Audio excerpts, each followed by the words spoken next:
So I want to ask you two, what does Congress need to do in order to respond to this threat from abroad?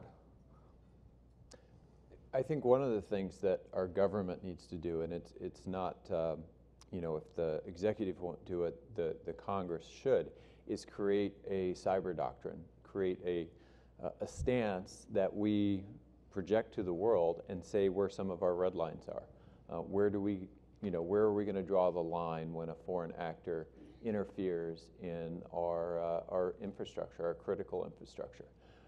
You know, for years we've had a nuclear doctrine where Russia and the United States both understood where the other stood and where the red lines were and what the sort of state of play was and where are the places you just can't go.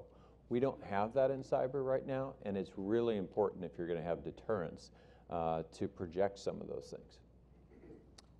Senator Hoeven?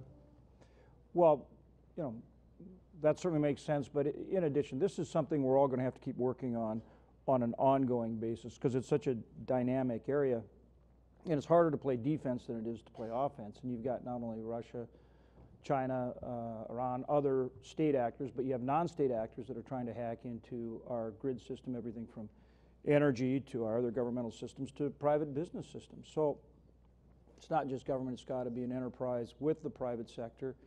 I'm also a member of the Appropriations Committee, and I chaired Homeland Security Approps last Congress.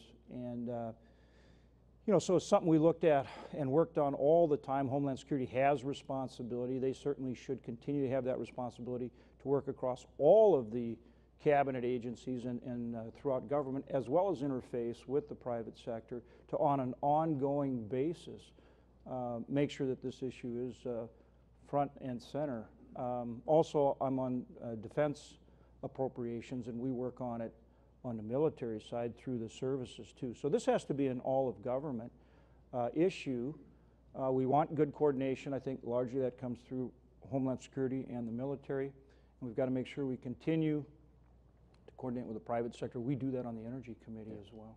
Somebody does have to own it, though. I mean, this touches, as Senator Hoeven says, it touches so many different aspects, private sector and within the government.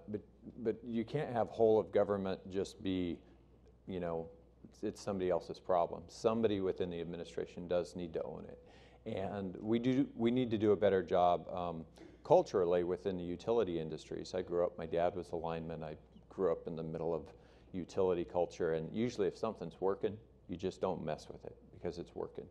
And we have all these programmable logic controllers, all these SCADA systems scattered all over the country. And those have to be updated, they have to be protected, and that's a cultural change within the private sector piece of this too. So you have to have ownership and you have to have the cooperation that Senator Hoeven was talking about. So